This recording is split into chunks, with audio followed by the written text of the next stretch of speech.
ጣና ሐይቅ የተፈጥሮ ውበት፣ ሃይማኖት፣ የታሪክ ምስጢር በአንድነት የተጋመዱበት ድንቅ ስፍራ። ይህ ሐይቅ የኢትዮጵያን ቀደምትነት የሚያረጋግጡ እውነታዎች በስፋትና በምልአት የሚገኙበት ማህደር መሆኑም ይነገርለታል።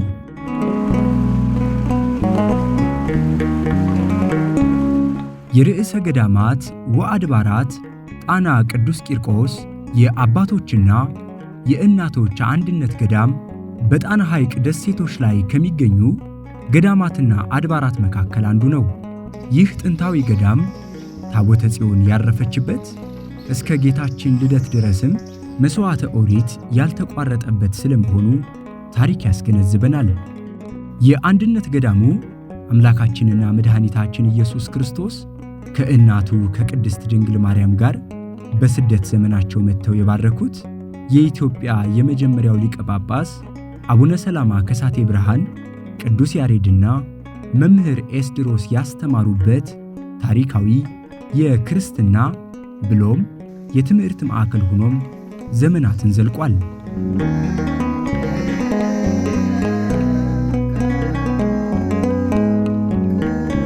ዛሬ ገዳሙ ሰርክ ስለ ሀገርና ወገን የሚጸለይበት የመንፈሳዊ ተጋድሎ ስፍራ ከመሆኑ በላይ ለቅድስት ቤተ ክርስቲያን ብርሃን የሆኑ ሊቃውንት በትምህርትና በጥበብ የሚታነጹበት የአራቱ ጉባኤያተ መጻሕፍት ትርጓሜ ምስክር ቤት ነው። ታዲያ ይህ የጥበብና የጸሎት ገዳም በቅርቡ መንፈሳዊ ተልእኮውን ከዘመናዊ ማህበራዊ አገልግሎት ጋር ለማስተሳሰር የሚያስችለውን አዲስ የታሪክ ምዕራፍ በማህደሩ አስፍሯል።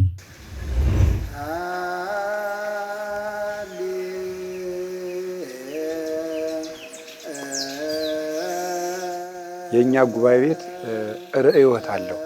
መዳረሻ ሲሰራ የሚሰራበት የ50 100 ዓመት ነጽሮት አለው እና ያ የሪስቶሬሽን ነጽሮት ነው። የመጠገን ነጽሮት፣ የፈውስ ነጽሮት፣ የምህረት ነጽሮት አለው። እንደሱ አይነት አቅጣጫ ነው ያለው እና ቤተክርስቲያናችን 3 ሰንሰለቶች አላት። ምንኩስና፣ ክህነትና ትዳር ናቸው እና እነዚህ እኛ ህመም ውስጥ ናቸው ብለን እንረዳለን በጉባኤ ቤታችን ጥናት እና እነዚህን የመጠገን የመፈወስ ስራ ብንሰራ ቤተክርስቲያናችን ከ100 ዓመት ወይም ከ80 ዓመት በኋላ በቀደመ ልልናዋ ማብራት ትጀምራለች የሚል ጥናት ስላለን፣ ስለዚህ ምን ብለን ጀመርን? ፈውስ መንፈሳዊ ብለን ጀመርን ማለት ነው። ፈውስ መንፈሳዊን ለማካሄድ ደግሞ ፈውስ ስጋዊም ያስፈልጋል። በጉባኤ ቤታችን ውስጥ ጸበል አለ። በአመት አንድ ጊዜ መስከረም 21 ቀን 150ው ዳዊት 40 ጊዜ ይጸለያል። ያ የተደገመበት ጸሎት ለምእመናን ይሰጣል። ገዳማውያንም አብረው ነው የሚያደርሱት። የገዳሙ መናንያንም አብረው ያደርሳሉና እንደገና ደግሞ በአመት አብይ ጾምን ሙሉ ወዚህ መዝሙረ ዳዊት ይተረጎማል። በየአመቱ ተተርጉሞ ይዘለቃል። እሱ የተተረጎመበት ጸበልም ለሰው ይሰጣል። ማታ አሁን ዛሬም እንጸልያለን። እንግዲህ በኋላ አብረን ከእናንተ ጋር 12 ሰዓት ላይ የጉባኤ ቤቱ የውዳሴ ማርያም የህብረት ጸሎት አለ።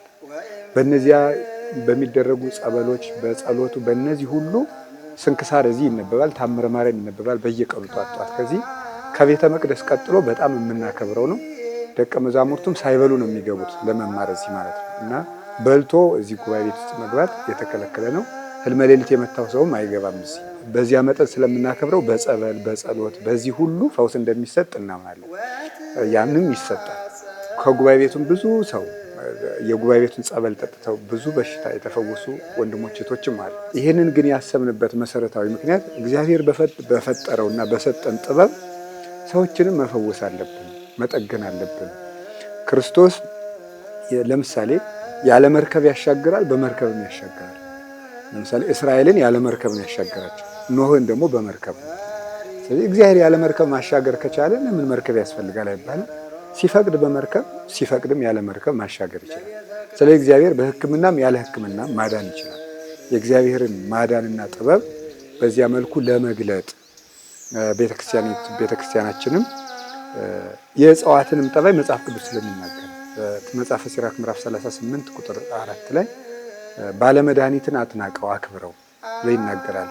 ጥበቡን የሰጠው እግዚአብሔር ነውና ሐኪምን አትናቀው ብሎ ይናገራልና ከዚያ የተነሳ መጽሐፍ ቅዱሳዊም መሰረት ስላለው ጌታን መስሎ ስላስተማረበት በሽተኞች እንጂ ጤነኞች ባለመድኃኒት አያስፈልጋቸውም ብሎ ጌታም ስላስተማረ ምሳሌውን ስለተጠቀመው ሰም አልባ ደግሞ ወርቅ የለምና በዚህ ምክንያት ሕክምናውን አስበነዋል ማለት ነው። ከዛ ሕክምናው ግን ምናልባት ደግሞ ገቢ ካስገኘ ደግሞ እንደ ፕሮጀክት ቢዝነስም ስለሆነ ካስገኘ ደግሞ ጉባኤ ቤቱ የሚቀርጻቸው መንፈሳዊ ፕሮጀክት አሉ። ለ50 ለ100 ዓመት የምንጀምረው ለምሳሌ ካለንበት ሀገረ ስብከት ነው የምንጀምረው።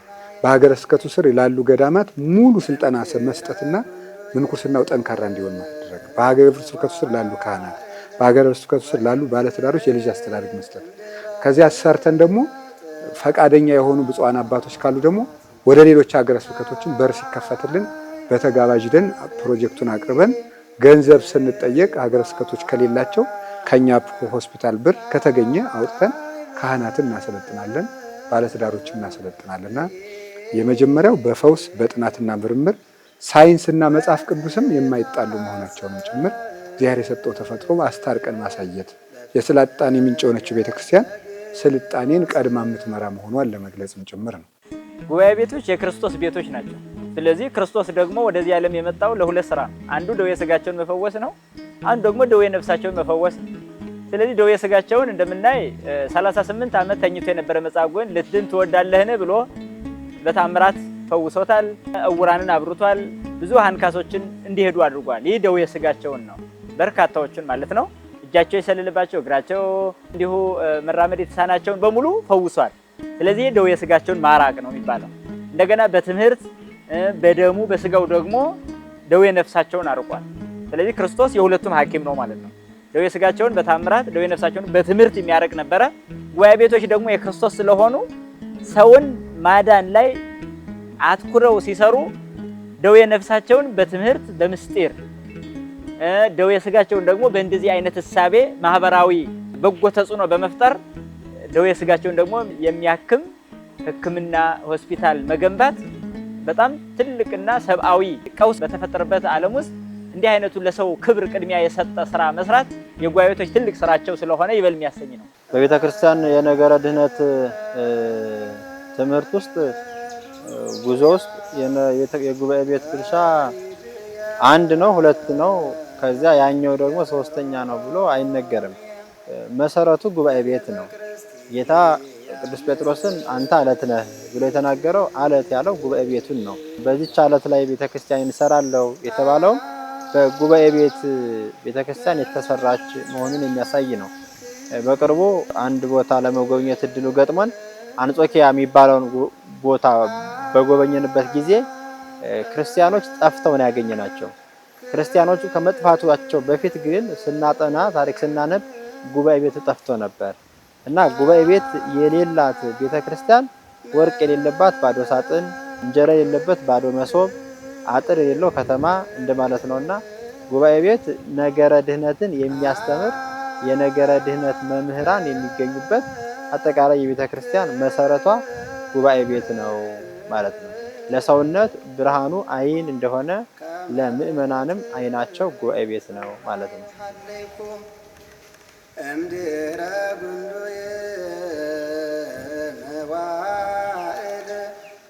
ታሪክን ወደ ኋላ ስንመረምር የኢትዮጵያ ገዳማትና ጉባኤ ቤቶች የሃይማኖት ማስተማሪያ ብቻ አልነበሩም። የጥበብ፣ የምርምር፣ የባህልና የሀገር ግንባታ ዋና ምሰሶዎችም ናቸው። በእኛ ዘመን ደግሞ የጣና ቅዱስ ቂርቆስ ገዳም የአራቱ ጉባኤያተ መጻሕፍት ትርጓሜ ምስክር ቤት ይህንን ታሪካዊ እውነት ሕያው ሊያደርገው ሚናውንም ወደ ላቀ አዲስ ምዕራፍ ሊያሸጋግረው ተነስቷል። መጽሐፍ ቅዱስ የሰው ልጅ የህይወት ታሪክ መሰረት ነው። መጽሐፍ ቅዱስ ነው እንግዲህ ብዙ ታሪኮችን ይዞ ያለው። በመጽሐፍ ቅዱስ ስንመለከት ከጥንት ጀምሮ ለሰዎች የሚያስቡ አባቶች እንደነበሩ እናስባለን። እንደነ አብርሃም እንደነ ዮሴፍ የመሰሉ በተለይ ዮሴፍ ወደ ግብጽ ሲሄድ ለሰው ልጆች ቅድሚያ በመስጠት የሰባቱን ዓመት ረሃብ እንግዲህ ከዛ ረሃብ ብዙን ህዝብ የጠበቀው ዮሴፍ በጥበቡ ነው። በቃ ብዙ ነገር በማስቀመጥ ነው ከብሉይ ኪዳን ስንመለከት የምናገኘው ታሪክ ነው። በሐዲስ ኪዳን ደግሞ በሕክምና ዘርፍ እንደነ ቅዱስ ሉቃስ የመሰሉ ስራዎችን መሰረት አድርገው የሰሩ አሉ። ከዛ ደግሞ ክርስቶስ ሲያስተምር ደግሞ ደጉ ሳምራዊ ብለን የምንማረው በሉቃስ ወንጌል ያለው መንገድ ላይ ወድቆ የተገኘውን እንደ ሰብአዊነት ዘር ለይቶ አይደለም። ሳምራዊ የሚባለው ከአይሁድ ጋራ ጠበኛ ነው በዘር ካየ ነው። እንዲያውም በዮሐንስ ወንጌል ምዕራፍ 4 ላይ እስመ ያህብሩ ህርመተ አይሁድ ምስለ ሳምራውያን ይላል። ጌታ ሳምራዊቷን ሲያነጋገር እንዴ አይሁድና ሳምራዊት እንዴት ሊነጋገሩ ይችላሉ? ይሄ አስደናቂ ነበረ። እዚህ ጋር በሉቃስ ወንጌል ክርስቶስ ያስተማረን ሳምራዊ ሌዋዊው አልፎ ሄደ ይላል። ሌዋዊው አልፎ ሄደ ይላል። የወደቀው ግን አይሁዳዊ ነው። የተመታው አይሁዳዊ ነው። ነገር ግን ያነሳው ሳምራዊ ነው። ስለዚህ በጎ ስራ ዘር አይለይም፣ ቦታ አይለይም፣ ቋንቋ አይለይም፣ እምነት አይለይም። ስለዚህ በጎ ስራ ከደጉ ሳምራዊ እናያለን ማለት ነው። መጽሐፍ ቅዱስ የበጎ ስራ ተምሳሌት የሆነውን አስቀምጧል ማለት ነው። ጉባኤ ቤቶች ከቅርብ ጊዜ ከዛሬ 4 ዓመት ወዲህ የተመሰረቱ ጉባኤ ቤቶች በተለይ የተሻለ መነቃቃት ያላቸው ጉባኤ ቤቶች ናቸው። ምክንያቱም እኛ የወጣንበት ጉባኤ ቤት በችግር ነው ያስተማረን። እናቱ በችግር ያስተማረችው ልጅ ጎበዝ ልጅ ሲሆን ጥሮ የእናቱን ችግር ላሳልፍላት ነው የሚለው። ግቡ የእናቱን ችግር ማሳለፍ ነው በዚህ በስጋው ዓለም ማለት ነው። እኛን ያስተማረችን ጉባኤ ቤት መምህራኖቻችን አስተምረው ለምነው ነው ያስተማሩን። እኛ ለምንን ነው የተማርነውና ከዚያ የተነሳ የኛም የጻድቃኔ ማርያሙ የአራቱ ጉባኤያት አዳሪ ትምህርት ቤት በተለያዩ የሀገሪቱ አካባቢዎች የሚገኙ የአዳሪ ትምህርት ቤቶች የራሳቸው የሆነ አንዱ ርዕሰ ሊቃውንት አባታችን አባ ገብረ ኪዳን እንዳስጀመሩት የሕክምና አንዱ የትምህርት ቤት አንዱ ሌላ ደግሞ ፋብሪካ ሌላ በሀገሪቱ ላይ የኢኮኖሚ አስተዋጽኦን ለማበርከት የሚያስችለው ሰፋፊ እንትኖችን ነድፈው እየተንቀሳቀሱ ነው። በ3ኛው ክፍለ ዘመን ወይም በ4ኛው ክፍለ ዘመን ማለት ይቻላል በ370ዎች አካባቢ የነበረ አንድ የቤተ ክርስቲያን ሊቅ ቅዱስ ባስልዮስ ነው። ይህ ቅዱስ ባስልዮስ በዚህ ደረጃ በጣም የሚታወቅ በዓለማችን የመጀመሪያውን ሆስፒታል የገነባው እሱ ነው። ስለዚህ ዓለም ሆስፒታል የሚባል እንኳን ሳታስብ ማለት ነው። ስለዚህ አሁን በዓለም ላይ ያሉ የበጎ አድራጎቶች መነሻው እሱ ነው። ታዲያ ይህ ሆስፒታል ብዙ ነገሮችን ያካተተ ነበረ። ሆስፒታል ይገንባ እንጂ የእንግዶች ማረፊያ ነው፣ የስደተኞች ሁሉ ማረፊያ ነው፣ የህፃናት የአረጋውያን ሁሉ መንከባከቢያ፣ የበሽተኞች ደግሞ መታከሚያ፣ እንደገና ደግሞ የእደ ጥበብ ደግሞ መማሪያ ጭምር ጨምሮበታል። ስለዚህ በዓለማችን የሰው ልጅን ክብር ያስቀደመ በደዌያቸው በህመማቸው በተስፋ ቆራጭነታቸው ሁሉ መድረስ የቻለው የማህበራዊ ግንኙነት ትልቅነትን በወንጌል የተጻፈውን በሙሉ ወደ ተግባር የቀየረው ቅዱስ ባስልዮስ ነበር። ስለዚህ ያ ባስሊያድ ይባላል ሆስፒታሉ ራሱ የሱ መታሰቢያ ተደርጎ ስሙ ሁሉ ተሰጥቶ ባስሊያድ በዓለማችን የመጀመሪያ ሆስፒታል የሚባለው የቅዱስ ባስልዮስ ነው ማለት ነው። ታዲያ በዚያ በቅዱስ ባስልዮስ ሆስፒታል መነሻነት ነው ዓለም ወደ ሆስፒታል እሳቤ የገባችው ማለት ነው። ይሄ ደግሞ ጥበቡ ከላይ ነው ማለት ነው። አያችሁ። ስለዚህ እግዚአብሔር ሰውን ስጋንም ነፍስንም ስለፈጠረ ነፍስንም ይሁን ስጋን የመደገፍ ስራ መስራት በጎ ስራ ስለሆነ የበጎ ስራ እንዲያውም ያ ሆስፒታል ምን ተብሎ ይጠራ ነበር? የበጎ አድራጎት መንደር ይባል ነበር። ስለዚህ አሁን አባታችን አባ ገብረ ኪዳንም ይሄንን መንደር ብሎ ሲጠሩ ሰምቻለሁ። ሁለተኛ መንደር ብያቸዋለሁ ለራሳቸው በቃል ራሱ ማለት ነው። ይሄ ሁለተኛ መንደር ነው።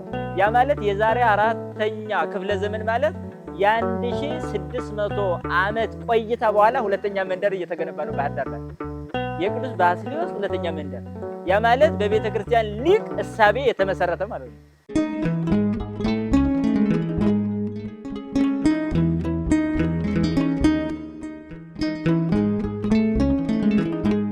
የገዳሙ ጉባኤ ቤት በውቢቷ ባህር ዳር ከተማ በአይነቱ ልዩ ነው የተባለለት የሕክምና መንደር ለመገንባት ሰኔ 27 ቀን 2018 ዓ.ም በብፁዓን አበው ሊቃነ ጳጳሳት የመሰረት ድንጋይ አስቀምጧል። አነ እግዚአብሔር ፈዋሲከ፣ እኔ ፈዋሽህ እግዚአብሔር ነኝ። ኦሪት ዘጸአት ምዕራፍ 15 ቁጥር 26። በኢትዮጵያ ኦርቶዶክስ ተዋሕዶ ቤተ ክርስቲያን በደቡብ ጎንደር ሀገረ ስብከት የርዕሰ ገዳማት ወአድባራት ጣና ቅዱስ ቂርቆስ አንድነት ገዳም የአራቱ ጉባኤያተ መጻሕፍት ምስክር ትምህርት ቤት ጠቅላላ ሆስፒታል በብፁዕ አቡነ ሚካኤል የደቡብ ጎንደር ሀገረ ስብከት ሊቀ ጳጳስ ብፁዓን ሊቃነ ጳጳሳትና ሊቃውንተ ቤተ ክርስቲያን በተገኙበት ሰኔ 27 ቀን 2018 ዓ.ም በባህር ዳር ከተማ የመሠረት ድንጋይ ተቀመጠ። አነ እግዚአብሔር ፈዋሲከ፣ እኔ ፈዋሽህ እግዚአብሔር ነኝ። ኦሪት ዘጸአት ምዕራፍ 15 ቁጥር 26። በኢትዮጵያ ኦርቶዶክስ ተዋሕዶ ቤተ ክርስቲያን በደቡብ ጎንደር ሀገረ ስብከት የርዕሰ ገዳማት ወአድባራት ጣና ቅዱስ ቂርቆስ አንድነት ገዳም የአራቱ ጉባኤያተ መጻሕፍት ምስክር ትምህርት ቤት ጠቅላላ ሆስፒታል በብፁዕ አቡነ ሚካኤል የደቡብ ጎንደር ሀገረ ስብከት ሊቀ ጳጳስ፣ በብፁዕ አቡነ ዘካርያስ የምዕራብ ጎጃም ሀገረ ስብከት ሊቀ ጳጳስ፣ በብፁዕ አቡነ ኤልያስ የስዊድንና ስካንዲኔቪያን ሀገሮች ሊቀ ጳጳስ፣ በብፁዕ አቡነ አብርሃም የባህር ዳርና የሰሜን ጎጃም አህጉረ ስብከት ሊቀ ጳጳስና ሊቃውንተ ቤተ ክርስቲያን በተገኙበት ክቡር ከንቲባ አቶ ጎሹ የባህር ዳር ከተማ አስተዳደር ተቀዳሚ ከንቲባ በተገኙበት ሰኔ 27 ቀን 2018 ዓ.ም በባህር ዳር ከተማ የመሰረት ድንጋይ ተቀመጠ። እዚህ ላይ ልብ ልንለው የሚገባው አብይ ቁም ነገር ጉባኤ ቤቱ በባህር ዳር ከተማ የሚያስገነባው ነጠላ ሆስፒታል ሳይሆን ግዙፍና ገጸ ብዙ አገልግሎቶችን መስጠት የሚችል የሕክምና መንደር ነው። የዲያግኖስቲክ ሴንተሩ ከሌላኛው ከምርምር ማዕከሉ ጋር ይገናኛል እና ሌላ ቦታ ሄዶ አይደለም የሚያመጣው፣ ሁሉንም ነገር እዛው የሚደረግ ነው። ሜዲካል ኮሌጅ ያለው በውስጡ ለምሳሌ የሕክምና ትምህርት ቤት አለ። ያ የሕክምና ትምህርት ቤት ከዛው ምርምር ይደረግበታል፣ ከዛው ትምህርት ይሰጣል። አፕዴት ማድረግ የሚፈልጉ ባለሙያዎችም እዛው ገብተው ባለሙያ ይሆናሉ። ይህ ሆስፒታል ሰውን እንደ ሰው ማከም ነው የሚፈልገው። ሰው እንደ ሰው ማከም ሲባል ደግሞ ጤና ያው በእኛም WHO ዲፊኒሽን አለው። ስፒሪቹዋል አለው፣ ኢሞሽናል አለው፣ ሶሻል አለው፣ ፊዚካል ጤንነት አለው እና ይህ ምንድነው በስሜቱም ነፍሱን ጭምር ማከም ነው ያለው። ስለዚህ ከሌላው የህክምና ሴንተር ይሄ የሚለየው ብዙ ተጨማሪ ህክምናዎችን ይዟል። ዘመኑ ያመጣውን ሁሉንም አይነት ህክምና ይዛል። የኩላሊት እጥበትን እና የካንሰር ህክምናን ጨምሮ። ከዛ በተጨማሪ ግን ሁሉም ሰው መጥቶ መታከም የሚችልበት ለምሳሌ ብዙ ሱሶች አሉና እነዛን የምናክምበት ሴንተር አለን። ይህ ከሌላው ይለየዋል። ይህ ደግሞ በዚያ ብቻ አይቆምም። ኖርማሊ አሁን ከሱስ አገግሞ ሰው ወደ ማህበረሰቡ ልትቀላቅለው ትችላለህ። ከገባ በኋላ ግን መልሶ ኢኮኖሚካሊ ምንም ከሌለው ወደዛ የመመለስ እድል አለው። ይሄ ሴንተር ግን እነዚህን ወጣቶች ከዚህ በተጨማሪ የስራ ፈጠራ ላይ ስልጠናዎችን ሰጥቶ ራሳቸውን የሚችሉበትን ከሌሎች አጋር አካላትን በመሆን የስራ ፈጠራ ላይ ጎን ለጎን የሚሰራ ተቋም ነው የሚሆነው። ሀገር በቀል ህክምናውን ማዘመን ይፈልጋል። ሰው ተኮር ነው የኛ ህክምና፣ ሰው ተኮር ነው። ቢዝነስ ሴንተር አይደለም፣ ወይም ቢዝነስ ሴንተር ሊሆነ ሳይሆን ሰው ተኮር ነው። ለምን? መጽሐፍ ቅዱስ ሰው ተኮር ነው። እግዚአብሔር የፍጥረት ዘውድ አድርጎ የፈጠረው ሰው ነው። ስለዚህ እኛ ሰው ነው የምንፈልገው፣ ሰው ስለሆን እንጂ ማትረፍ አይደለም የምንፈልገው። ስለዚህ ሰው ከሆነ የሰው ልጅ አይምሮ ወደ ምርምር ማምጣት፣ የባከነ የወጣቶችን አይምሮ ወደ ድህነት ማምጣት፣ ወደሚሰራ አይምሮነት ማደስ፣ ያ ስለሆነ ሰው ስለምንሰራበት ነው ያያያዝናቸው ማለት። ስለዚህ ሪሃቢሊቴሽን ሴንተሩ የሱስ ማገገሚያው ሰው እንሰራበታለን፣ ሀገር በቀሉ ሰው እንሰራበታለን፣ ሜዲካል ኮሌጅ ላይ ሰው እንሰራበታለን፣ ፋሚሊ ዌልነስ ፕሮግራሙ ላይ ሰው እንሰራበታለን፣ ባለትዳሮችን፣ ልጅ አስተዳደግ፣ ህፃናትን እንሰራበታለን። ስለዚህ የእኛ ሰው ተኮር ስለሆነ ነው አንዱ ከአንዱ ያመለጡ በአንዱ ይሰራል እና ያዋሃድናቸውም ለዛ ነው። ፓሊዬቲቭ ኬር ዩኒት የለንም ሀገር ላይ። ፓሊዬቲቭ ኬር ማለት ይሄ መጨረሻ ላይ ካንሰርም በለው ሌላም ህመም ኖሯቸው ከዚህ በኋላ ቤት ሄደው በቃ ይረፉ የሚባሉት አይነት ህመምተኞችን እኛ ጋር ህክምናው ይሰጣቸዋል። ይህ ዓላማው ሁለት ነው። አንደኛው ነገር ሰው የተከበረ ፍጥረት ነው። እስከሚሞት ድረስ አምላኩን አማሮ መሞት የለበትም። እግዚአብሔርን አመስግኖ ለምሳሌ በህክምናው አለቀለት ይባልም በዘመናዊ ህክምናው፣ በመንፈሳዊ ግን ተጨማሪ ህክምናዎች አሉ። ንስሐ መግባት ሊሆን ይችላል፣ ጸበል ሊሆን ይችላል፣ እምነት ሊሆን ይችላል፣ መቁረብ አለ። እነዚህን ነገሮች በሙሉ የሚያገኙበት ተቋም ነው እንደየእምነቱ። ያ ማለት ግን በእምነት እንትን የማይሉን ሰዎች አይገቡም ማለት አይደለም። ሁሉም እንደየእምነቱ ኬሩን ያገኛል። ለምሳሌ ሙስሊም ቢሆን በሙስሊም መደረግ ያለበት ነገር ይደረግለታል። ምክንያቱም እነዛን አባቶች አምጥተን ኬር ማሰጠት ስለምንችል። በተመሳሳይ ሌላው በዋናነት እንደኛ ተቋም ግን መንፈሳዊ ፈውሱንም ጭምር የሚታከሙበት ስለሆነ ፓሊዬቲቭ ኬር ዩኒቱ ልዩ ያደርገዋል ማለት ነው። የኢትዮጵያ ኦርቶዶክስ ተዋሕዶ ቤተክርስቲያን አቅጣጫዋን ሰው ተኮር ወደ ማድረግ ብታመጣው መልካም ነው ብለን እናምናለን። እንደ ጉባኤ ቤት ሰው ተኮር ዓመታዊ የሀገር ስብከቶችም የአድባራትም ሪፖርት ሌሎችም ቦታ የሚደረገው ሪፖርት ሰው ተኮር፣ ይህን ያህል ሰው አጠመቅን፣ ይህን ያህል ድሃ ረዳን፣ ይህን ያህል ሰው ከሌላ ሃይማኖት መለሰ፣ ይህን ያህል ህፃናትን ወድቀው አነሳናቸው፣ ይህን ያህል አረጋውያንን የዕለት ጉርስ ሰጠናቸው። ምክንያቱም ክርስቶስ ሌላ ቦታ ነው። ሰው ማለት ክርስቶስ ሌላ ቦታ ነው። ክርስቲያኖች ሌላ ክርስቶሶች ናቸው። እሱ ናቸው። ምክንያቱም እንደሚያለ ማቴዎስ 24 ላይ ከታናናሾች ለአንዱ ያደረጋችሁት ለኔ አድርጋችኋል ነው። እነዚያም በግራ የቆሙትን መቸር ሆነው ያላበላን ሲሉት ከታናናሾቹ ለአንዱ ያላደረጋችሁት ለኔ ያላደረጋችሁት ነበር ያላቸው። ስለዚህ እያንዳንዱ ሰው ክርስቶስ ነው ማለት ነው። እያንዳንዱ ሰው የሚርበው ክርስቶስ ነው፣ የሚጠማው ክርስቶስ ነው፣ የሚታመመው ክርስቶስ ነው። ሱስ የያዘው ልጅ የክርስቶስ አካል ነው። እና ሰው ተኮርን ነገር አድባራት ገዳማት ሰው ተኮር ላይ ያድኑ እንዴትም አድርገን ምንም ቀዳዳ ፈልገን የሰውን ልጅ መጠገን ላይ ብናተኩር ቤተክርስቲያናችን በጣም ያልመሸባት ቤተክርስቲያን ማለት አሁንም ጊዜው አለን። አሁንም ህዝቧ እንዳለ ነው፣ ቁጥሩ ብዙ ነው። ሌላኛው ጥቂት ቦታዎች ላይ ያለ የካንሰር ህክምና አለ። ጎንደር፣ አዲስ አበባ ራዲዮ ቴራፒ ዩኒት ጭምር ያለው ማለት ነው። እና 1 ዓመት 2 ዓመት ነው ወረፋ ያለው አሁን እሱን ለማግኘት። ስለዚህ እግዚአብሔር ቢፈቅድ ቢረዳን የካንሰር ዩኒት ይኖረናል። ስለዚህ እዚህ አካባቢ ያለው ማህበረሰብ በለው ሌላም በለው መጥቶ ህክምናው ማግኘት ስለሚችል የሰዎችን እንግልት ይቀንሳል።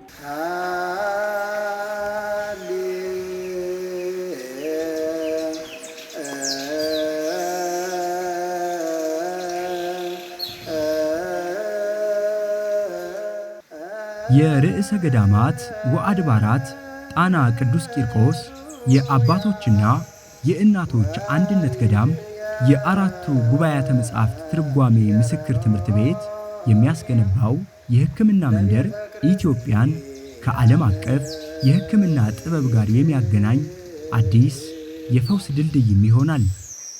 የሕክምና መንደሩ ለዘመናት የጸናውን የኦርቶዶክስ አሃት አብያተ ክርስቲያናት መንፈሳዊ አንድነት ወደ ሕክምናና የምርምር ትብብር ለመለወጥ አልሟል። ከህንድ ማላንካራ እስከ ግብፅ ኮፕቲክ ኦርቶዶክስ የሕክምና ተቋማት ድረስ ያለውን ዓለም አቀፍ አቅምና ልምድም ወደ ኢትዮጵያ ያመጣዋል። ሌላኛው ልዩ የሚያደርገን ጆይንት ሕክምና ይኖረናል። ቅድም ከጠቃቀስካቸው አሃት ቤተ ክርስቲያናትም ሆነ ሌሎች የሕክምና ተቋማት ጋር በጋራ የምንሰራዋለን። ያ ምንድነው አንተ ሰሙ እንደሆነ ልመና አለ እዚህ ሀገር ሄዶ ሊታከም እንደዚህ ሚሊዮን ብር ተጠይቆ ምናምን እነዚህን ማስቀረት እንፈልጋለን እኛ። ምክንያቱም ሕክምናውን ሰዎቹ መጥተው እዚሁ እንዲያክሙ ማድረግ ስለምንችል ሴታፑን ካሟላን ሰው ካለን ሕክምናውን ሰው እዚያ ሄዶ ገንዘቡንም የሀገሪቱንም ገንዘብ ለሌላ ሰጥቶ ከሚመጣ ሳይንገላታ እዚሁ ኬሩን እንዲያገኝ ወደ ውጭ ሪፈር የሚደረጉትን ማስቀረት መፈለጋችን ከሌሎች ጋር በጋራ ለመስራት ማሰባችንም ይሄም ልዩ ያደርገዋል። ብቻ በጣም ብዙ ነው ያለው። አሁን እኛ 10 ፕሮጀክቶች ነው የነበሩን የቀረጽናቸው እንደ ጉባኤ ቤት። ከ10 ፕሮጀክቶች 8ቱ ቢዝነስ ናቸው፣ 2ቱ ግን ሰው ላይ የሚሰራ። ስለዚህ ከ10 ፕሮጀክት ጉባኤ ቤቱ ካህናትን ለማሰልጠን፣ መነኮሳትን ለማሰልጠን፣ ባለትዳሮችን ለማሰልጠን ገንዘብ ያስፈልገዋል። ገንዘብ ከየት እናምጣልና ፕሮጀክት እንቅረጽ። ፕሮጀክታችን ስንቀርጽ ዝም ብሎ ብር የሚያመጣ ፕሮጀክት ሳይሆን ሰው እየሰራ ብር የሚያመጣ እናድርገው። ራሱን ፕሮጀክቱን እየሰራን ብር የሚያስገኝ እናድርገው። መሆን ያለበት መቅደም ያለበት ያኛው ሰው የምንሰራበት ነው ብለን መጀመሪያ ጤናን አስቀድም፣ ቀጥሎ ደግሞ የምናደርገው ትምህርት ነው። ሰው የሚሰሩትን እናስቀድማቸዋለን። አሁን ትንሽ ጎሎ የምናየው ነገር አለ። ሰውን ማክበር፣ ሰውን እንደ ሰው የእግዚአብሔር አምሳል ነው። ሰውን እንደ ሰው ትሪት ማድረግ ላይ ምንም የማንክደው ክፍተት አለ። ያንን ክፍተት ምን አመጣው? ካስተዳደግ ይጀምራል። የምንማርበት ሴታፑ አለ። ከዛ የሚነገረን ሳይንስን ስለተማርክ ብቻ ጥሩ ሐኪም ትሆናለህ ማለት አይደለም።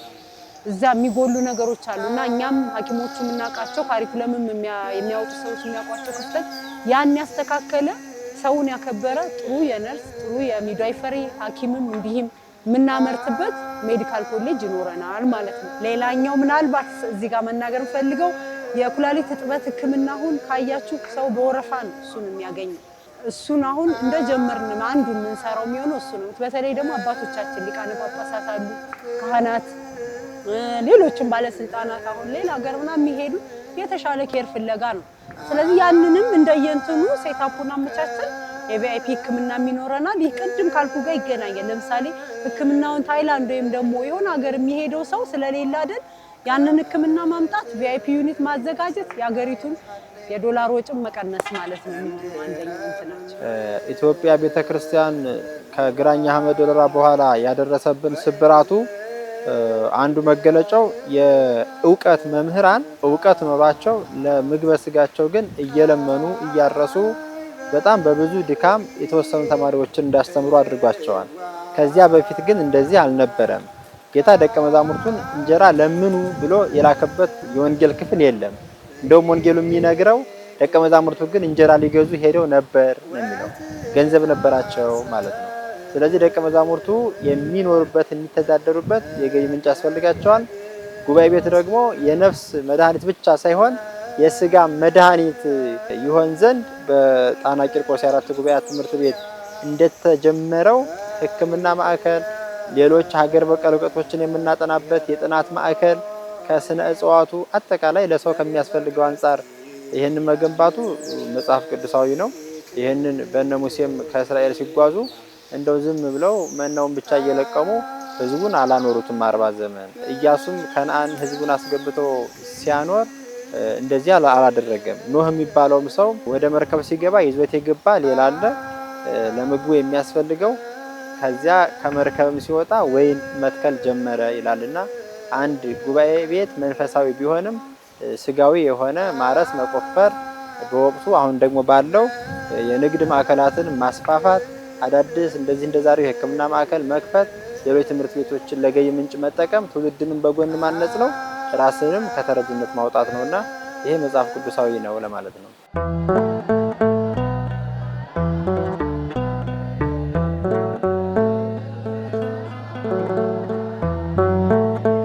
የኢትዮጵያ ኦርቶዶክስ ተዋሕዶ ቤተክርስቲያን ጉባኤ ቤቶች ከእርዳታ ጥገኝነት ወጥተው ራሳቸውን ለመቻል የሚያደርጉት ጥረት ለቤተክርስቲያን ሁለንተናዊ ልዕልና መሰረት ነው።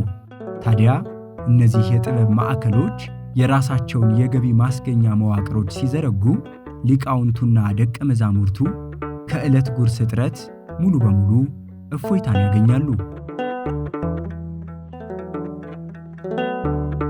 የገንዘብ አቅማቸውን ያፈረጠሙ ጉባኤ ቤቶች የቤተ ክርስቲያንን ነፃነትና ክብር ከማስጠበቃቸውም በላይ ከዘመናዊው የሳይንስና ቴክኖሎጂ ዓለም ጋር በእውቀትና በጥበብ የሚፎካከሩ አንጸባራቂ ሊቃውንትን በማፍራት ረገድ ጉልህ ሚና ለመጫወት ዕድል ይፈጥርላቸዋል። ሐዋርያት ወደ ዓለም ሲላኩ ምንም አይነት ገንዘብ እንዳይዙ ነበረ ጥንቃቄ የተደረገው። ይህ ማለት በየሄዱበት ምግብም ቢሆን እየቀመሱ እንዲሰሩ ነበር ተልእኮ የተሰጣቸው። ከዛ በኋላ ዓለምን በመከራም በስቃይም በብዙ ነገር አስተምረው ይህን እምነት እኛ ጋር አድርሰዋል። አሁን ባለንበት ዘመን ደግሞ በጣም ዘመኑ ፈታኝ ነው። ኢኮኖሚ የሚፈልግ ጊዜ ነው። ብዙ በሱስ የተጠቁ በድህነት የተጠቁ ማህበረሰቦች ያሉበት ዘመን ነው።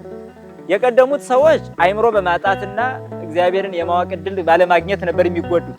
የአሁኑ ሰዎች ደግሞ እግዚአብሔርን ቢያውቁም እንኳን በመብል ምክንያት ግን ይክዱታል። የድነት ቦታ የድነት መንገድ የት እንዳለ ያውቁት ይማሩትና ግን ምበላው ስላጣው ነው የሄድኩት ይላል። ስለዚህ ወንጌል አንደኛ በተለያየ ቦታ ላይ ተዘዋውሮ ለማስተማር የግል ትራንስፖርት የሚያስፈልግበት ጊዜ ላይ ነው ያለነውና ገንዘብ ያስፈልጋቸዋል ጉባኤ ቤቶች። ሁለተኛ በኢኮኖሚ ምክንያት ትምህርቱን ሰምተነዋል ግን ምንበላው ስላጣን የግድ እንወጣለን የሚሉ ቢኖሩ እንኳን በገንዘብ ማስቀረት ስራ እንዲፈጥሩ የማድረግ እድል ያገኛሉ ማለት ነው። ስለዚህ እንደዚህ አይነት ሆስፒታሎች፣ ፋብሪካዎች፣ የተለያዩ ሌሎችም የስራ እድል የሚፈጥሩ ሲኖሩ ኦርቶዶክሳውያን ገብተው ይሰሩበታል። ሲሰሩ ደግሞ ደሞዝ ያገኙበታል። ስለዚህ አሁን ለምሳሌ ይህ አሁን የምንመሰርተው ወይም የተመሰረተው ሆስፒታል የለም አሁን አይደል፣ በሳቤ ነው ያለ፣ ገና ሰራተኛ አልቀጠረም። በኋላ ይሄ ሲመሰረት እኮ በስራው ጊዜ ብዙ ባለሙያዎች፣ አናጺዎች በተለያየ እንደየደረጃቸው ብዙ ሰራተኛ ገንዘብ እንዲያገኙበት ይሆናል። ከዛ ሲቀጥል ደግሞ በኋላ በዶክተርና በተለያየ ሙያ ደግሞ በነርስ የሚቀጠሩ አሉ። እነዛም ደግሞ ስራ ያገኛሉ ማለት ነው። ስራ አጡ ስራ የሚያገኝበት ነው። የታመው ጤና የሚያገኝበት ነው። ጉባኤ ቤቶች ደግሞ ከዛ የሚገኘውን ገንዘብ ወንጌል የሚያስተምሩበት ነው። የተቸገረውን የሚረዱበት ነው ማለት ነው። ስለዚህ ብዙ በሱስ ውስጥ ያሉ ሴተኛ አዳሪዎች አሉ። እነዛውን ገንዘብ ያስፈልጋቸዋል። ትምህርቱን ብንሰጣቸውም በዛ ህይወት መኖር ባይፈልጉም ግን ሳይፈልጉ ይኖሩታል። ከዛ አንፃር በገንዘብ የራሳቸው ስራ እንዲፈጥሩ ይደረጋል።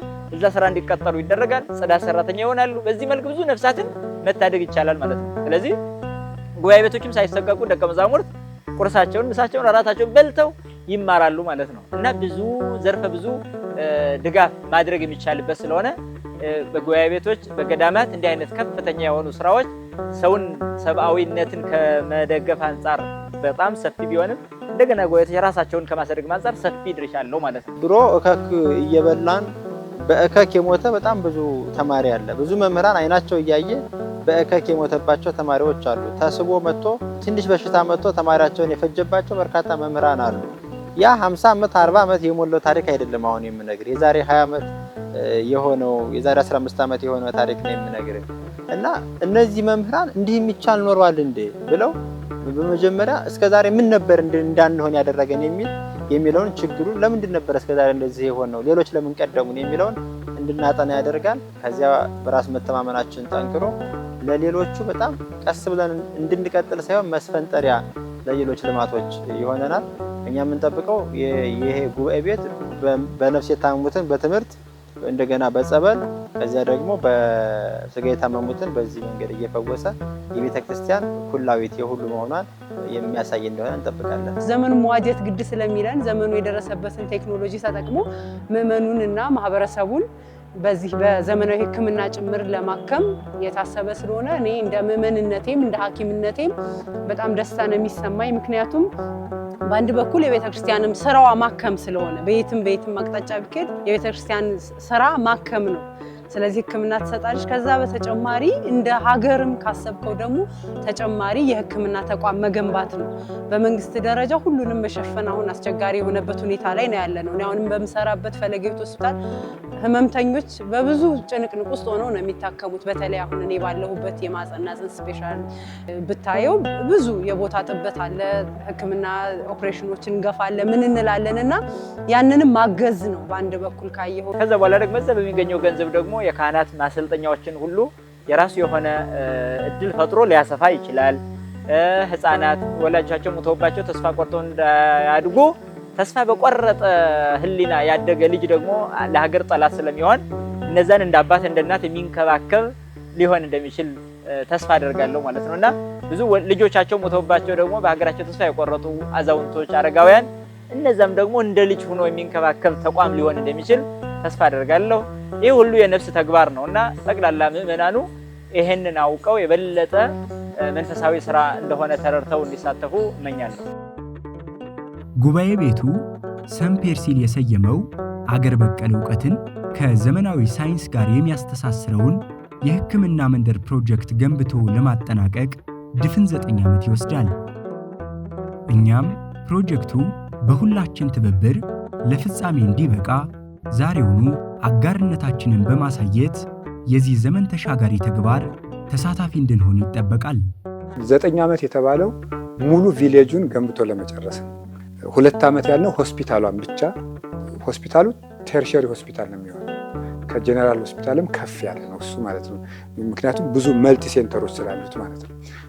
ጠንካራ ሆስፒታል ነው የሚኖረው። እሱ 2 ዓመት እግዚአብሔር ቢፈቅድና ብንኖር ያለበት ነው። የንግግር አብሮ ተጨምሮ ማለት ነው እና የእግዚአብሔር ቸርነት የቅዱሳን ረድኤት እያንዳንዱን ስራ በእውነት እግዚአብሔር የሚያውቀው እኔ በመንቀሳቀሳት እርምጃ ሁሉ እዚህ ደቀ መዛሙርቱ የሚጸልዩት ጸሎት ለእኔ ምርኩዜ ነው። ይችን ጸሎት በጣም ነው የማምንባት። እዚች ቦታ ሰላም ነች የምንደግማት ማለት ነው እና አሁን ባህር ዳር ይህንን መሬት ስናስፈቅድ ሁሉም መስሪያ ቤቶች በቅንነት ነው ያገለግሉ። የትኛውም የክልሉ መምሪያ፣ ከንቲባ፣ አስተዳደሩ በሙሉ ሁሉም በቃ ደስ ብሏቸው ነው የሰጡ። ግን የሚገርመው እያንዳንዷ ቢሮ ተፈርማ ስትወጣ እኛ እዚህ ሰላም ነች እንላለን። ያቺ ታሳካልናለች። ከወንድሞቼ ደቀ መዛሙርት ጀምሮ የግል ፍላጎት የለም። አሁን ዝም ብሎ ጉባኤ ቤቱ አካውንት ላይ ዝም ብሎ አሁን ምሳሌ 3 ሚሊዮን ብር ቢኖረን 3 ሚሊዮኑን ብር ለሆነ ነገር እናውጣው ብላቸው ቤተክርስቲያንን ከጠቀመ እናውጣው ነው የሚሉት። በዚህ መጠን የተቀረጹ ናቸው ደቀ መዛሙርቱ ማለት ነው። አይምሯቸው ይሄን የሚያስብ ቤተክርስቲያንን የሚያስቀድሙት እና እግዚአብሔር ከፈቀደልን እንሰራዋለን፣ እንጨርሰዋለን። ከዛ የምዕመናን ተሳትፎ ይፈልጋል። ምዕመናን በምን ቢሳተፉ ጥሩ ነው? በፕሮጀክት ማማከር ሙያቸውን ይዘው መምጣት ይችላሉ። ሁለተኛው ደግሞ ሜሞሪ ኦፍ ገሌ ብለው ስጦታ መስጠት ይችላሉ። ማለት ለምሳሌ የዲያሊስቲክ ሴንተሩን ወይም ደግሞ የኩላሊት እጥበቱን ለአጎቴ መታሰቢያ ይሆንልኝ ማለት ይችላል አንድ ሰው። ደሞዛችንን እንሰጣለን የሚል በጣም ብዙ መንግስት ሰራተኛ ለአባይን የገደብነው እኮ ደሞዝ ሰጥተን አይደል ሁላችንም። ይሄ ደግሞ ከዚያ ያነሰ በጀት ነው የሚፈልገው እና ከዛ አንፃር የሚፈልገው ቆራጥነት ነው እንጂ ይሄንን መገንባት ብዙ እንትን አይደለም። ከዛ ውጭ እዚህ ጋር ምናልባት ግልጽ ማድረግ የምፈልገው ኢሚዲየትሊ ለሆስፒታል የሚሆን ህንፃ ካገኝ እንደገነባን ስራ እንጀምራለን። ሙሉ አልቆ አይደለም ስራ የምንጀምረው። ምክንያቱም ሙሉ ፕሮጀክቱ 9 ዓመት ይፈልጋል ብለናል። ምናልባትም ኮሌጁ ሌሎቹ ሊቆዩ ይችላሉ ከአቅምም ከምንም አንፃር። ነገር ግን ለሆስፒታል ጀነራል ሆስፒታል የሚያስፈልገው ያክል የቦታ እና የሌሎች የሚያስፈልጉ መስፈርቶችን ሲያሟላ ሰርቪሱን እንጀምራለን።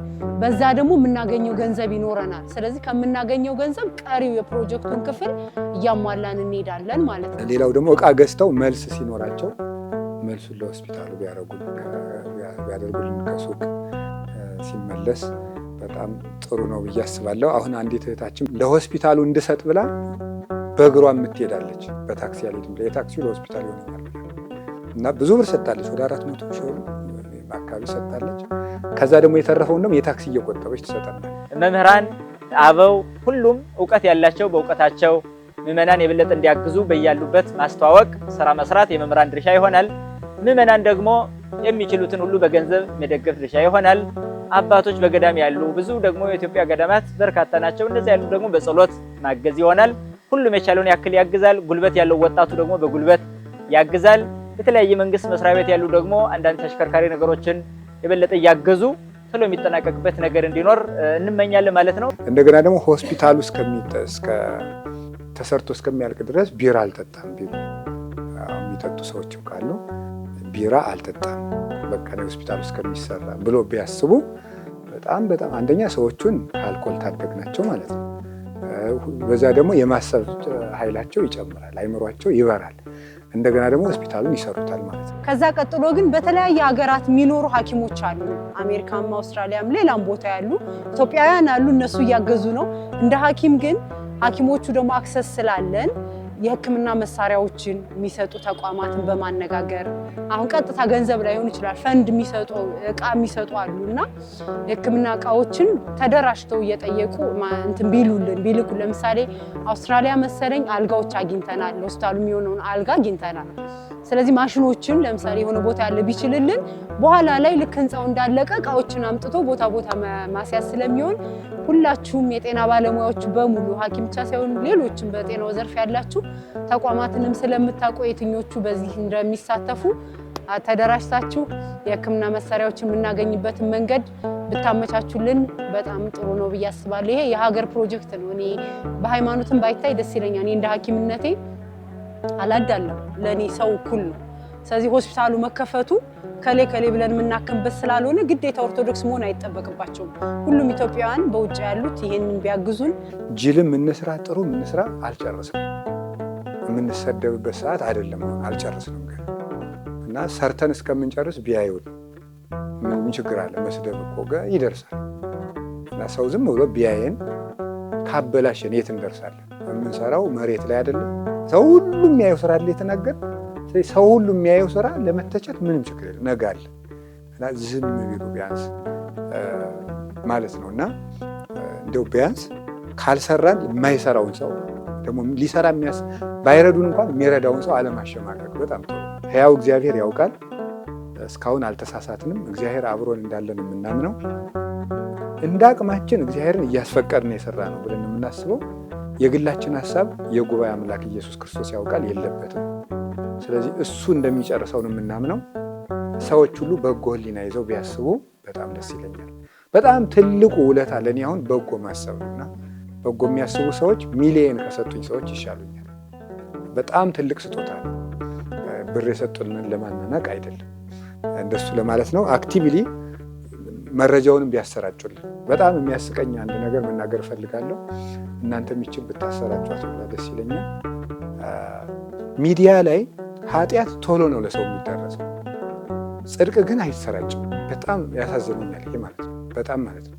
ጽድቅ በቃ ለሰው አይደርስም። አሁን እያየ ሚሊየን ፎሎወርስ ያለው ሰው እያየ ይህን ፕሮጀክት አያስተላልፈውም።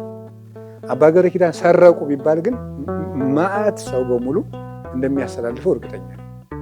እና በጣም ኔጌቲቪቲ እንዴት ስራ እንደሰራ በጣም ይገርመኛል አይምሯቸው ውስጥ። እና ማንም ሰው በቃ ለምን አያሰራጨው? ለምን ጥሩኝ ይላል? ለምን ደብዳቤ ጻፉልኝ ይላል? ለምን ሪኮግኒሽን ስጡኝ ይባላል? ዝም ብሎ ማንም ሰው በቃ ኦርቶዶክሳዊ ግዴታ ያለው ሰው ሁሉ ይሄ ይመለከተኛል ደብዳቤ ጻፉልኝ አልልም፣ ሊጠሩኝ ይገባል ሳይል ቲክቶከር ይሁን ፌስቡከር ይሁን ዩቲዩበር ይሁን ዝም ብሎ እንደ ቤተክርስቲያንም እንደ ሀገርም ቢያስተላልፈው በጣም በጣም ትልቅ ውለታ ነው።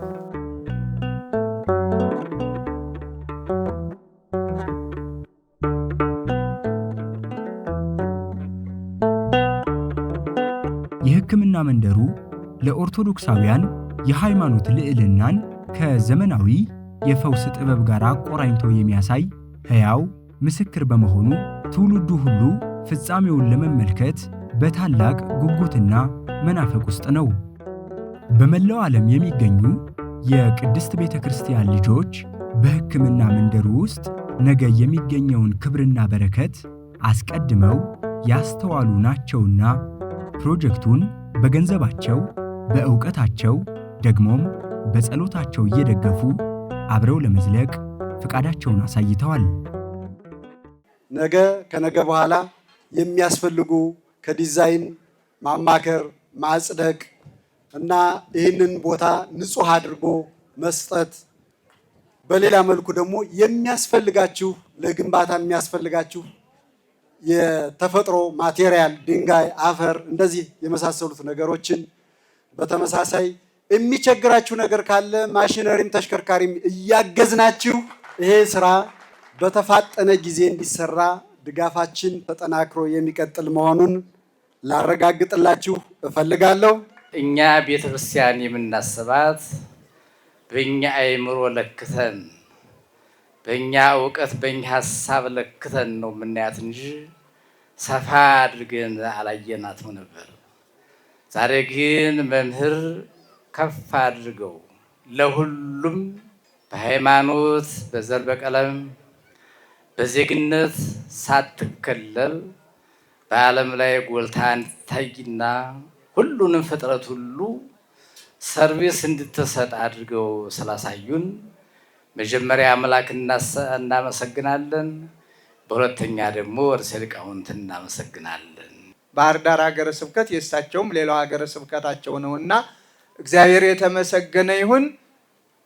ሀገረ ስብከቱ ትናንትን ብቻ አይደለም፣ ዛሬን ብቻ አይደለም፣ ነገንም እስከ መጨረሻው ድረስ ከጎኖ ሆኖ የጎደለ እየሞላ ጠጠር እየሆነ እየደገፈ ለፍጻሜው አብሮ የሚሮጥ መሆኑን በዚህው አጋጣሚ ፈቃድ እግዚአብሔር ይሁንልን እያልኩ መልእክቴን አስተላልፋለሁ። እኒህ ታላቅ መምህር ሉቃስ ሆነው ነው የተገኙልን። ቅዱስ ጳውሎስ መርጦ ከሁሉም በላይ ባለመድኃኒቱን ሉቃስን ላኩልኝ፣ ይዛችሁልኝ አምጡ ነው ያለ። ኢትዮጵያ እንዲህ ያለ አባት በእውነቱ በእኔ ሀሳብ የሚወጣ የሚወርድ ባለፈውም በአዲስ አበባ በኢትዮጵያ አረ ኢትዮጵያ ቤተ ክርስቲያን ተኝታለች። አሁን የተኙት እንዲነቁ ነው። እኒህ ታላቅ አባት ተነስ የተኛህ ንቃ ሊሉ ነው የተነሱት። ደወል ነው ይሄ፣ ደውለውልናል። በዘመናችን ሁሉ በጊዜያችን ሁሉ መቼም ብዙ መኖር ብዙ ያሳያል። ብዙ መኖር መምህር ነው። ራሱ መኖር መምህር ነው። ብዙ ያስተምራል፣ ብዙ ያሳያል። እና እኔ እንግዲህ ራሱን በቻለ ስለ ገዳሙ ቀዳማዊው ገዳም 3000 ዓመት የሆነው የጣና ቂርቆስ ቅዱስ ቂርቆስ በእውነቱ አስደናቂና በዓለም ላይ የታወቀ በቅዱሳት መጻሕፍትም የታወቀ ነው። በጣም ጥንታውያን ከሆኑ አበው ስንጠይቅ እንግዲህ ጣና ይሄ ባህሩ እንኳ ጣና በደመና እመቤታችን ከግብፅ ስትመጣ ቅዱስ ዑራኤል በደመና ጭኖ ያመጣ ቅዱስ ዮሴፍን ሕፃኑ ኢየሱስ ክርስቶስን እመቤታችንን በደመና ጭኖ ስላመጣቸው ጣና በደመና ማለት ነው። ከዚያ ስም የወጣ ነው ጣና የሚባለው። ጣና በደመና ከሚለው ነው ብለው ይነግሩናል። እንግዲህ አባቶቻችን ይሄ እርግጠኛ መሆን አለ እና እንግዲህ መምህር ገብረ ኪዳንን በጣም አመሰግናለሁ፣ በጣም አደንቃለሁ። እንደ አባቶች እንደ ሁላችሁም እና ታላቁ የባህር ዳር ከተማ ሕዝብ፣ ሕዝበ ክርስቲያን፣ መላው ሕዝብ እንኳን ደስ አላችሁ እላለሁ።